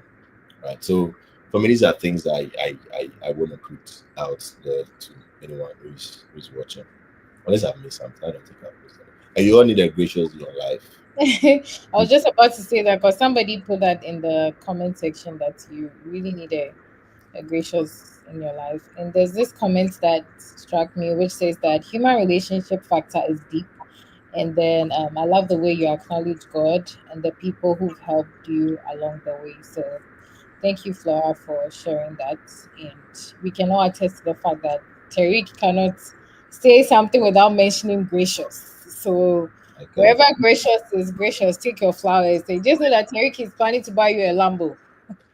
And to one more person, I think I am missing out to acknowledge. So there is Prof. I refer to him as Prof, and I want to keep it that way. So Prof has also been someone who has guided me throughout the process.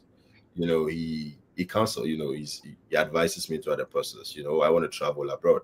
Okay, so is this what you really want to do? He's been a mentor. So big shout outs to him as well. Big shout outs to my mom, to my sister. Since I'm doing shout outs now, big shout outs to Gracious, big shout outs to Frank Jan, big shout outs to my pastor and his wife, big shout outs to all my other friends. There's a Patrick, there's a Roy, all of them, they all helped during the process. And I think for me, I'm blessed with people. Like I have like very good friends. When I'm wrong, they're able to tell me, bro, this is wrong. They are motivating, they're inspiring. They've been a good resource to me and where I've gotten to. And also, I mean, I think for me, I try to build a community everywhere I go. So from people from my high school, some of them were already here. I was also reaching out to. There's a Gideon, was my head prefect. Then that all of these people. I mean, if I've not mentioned your name, don't forget that I truly appreciate what you did for me during this process. Right. So thank you to everyone who helped me during this process, and thanks to God that I am here today. And thank you and Fred for having me on this podcast as well. I'm glad. I'm glad we could actually have this conversation, and the bits that I have to say based on everything that you said on the human relationship is personally for me, human relationship has also been very helpful. And I'll always, always, always make reference to Fred as my resource point from the beginning all the way through to like where things are right now. So I agree 100% on the human resource. And I just want to share some things that I've learned from what you said so far. So anyone who tuned in late can at least walk away with those few nuggets that me Oboda shared with us. And obviously, the very first one is human relationship is very important, especially when it comes to your recommendation letters. So if you're in school and you're now wanting to start your whole study abroad journey, make sure to build that good rapport with your professors, and also human relationship in terms of what to do, where to go, and what not. Speak to people. Don't sit down and fold your arms thinking like the information is going to drop from heaven into your mind. No, reach out to people, studying the program you want to go study or the school you are in, and ask questions. And don't also feel like okay with whatever the school throws at you if you're not comfortable. Just like he said, he initially had some funding, but then reached out to his school to increase his funding, which was done. So don't sit down and stick with whatever information that is presented to you and say that's what the school has given me, so I'll not go. And the most important thing that he spoke about today that I'm really walking away with is don't think that your skills cannot be able to secure a job or some form of funding for you when you arrive in the US. Let me break this down. If you do not get a full funding or you have a partial funding, don't see that as an avenue to not go for your visa interview. Make that attempt. Me Uboda is a living testimony to this. He didn't have a full funding, went for his interview 2 times, got approved, came here, and as a result of his skills, was able to secure an on-campus employment and eventually securing a graduate assistantship. So again, do not let that lack of funding or partial funding hold you back from making that bold step to begin your study abroad journey. And most importantly, remember that everybody's journey, process, and path is different. So start yours now. And if you've been listening to us from the very beginning to now, you understand that this is a story of somebody who was determined and persevered to the very end. And now here he is sharing his experience. And you could be the next person in your chair, seated right here on the Freddie Fix Study Abroad podcast, sharing your experience with everybody else and the entire world watching you today. So take advantage of the resources that you have, human relationship, the God factor. Make the very best of every information that is available to you and begin that journey now. So before we wrap it up, I don't know if me Obodai would want to give any final words to anybody, or just like 2 sentences, your final words, and then we can wrap up today's session. My final statement. Um, for me, I think clarity is everything, right? And for me, I felt like I spent too long trying to sound impressive instead of sounding clear during my interview.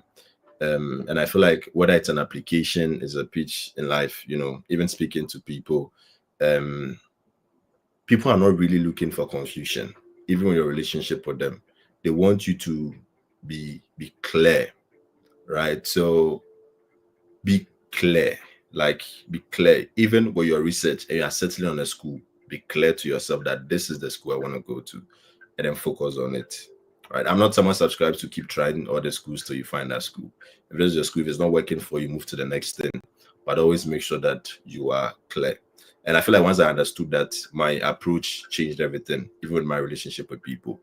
If I feel like this relationship is not helping, I move on to the next relationship. So always make sure that you are clear. And don't forget that God factor and people relation, God factor, very important, the God factor.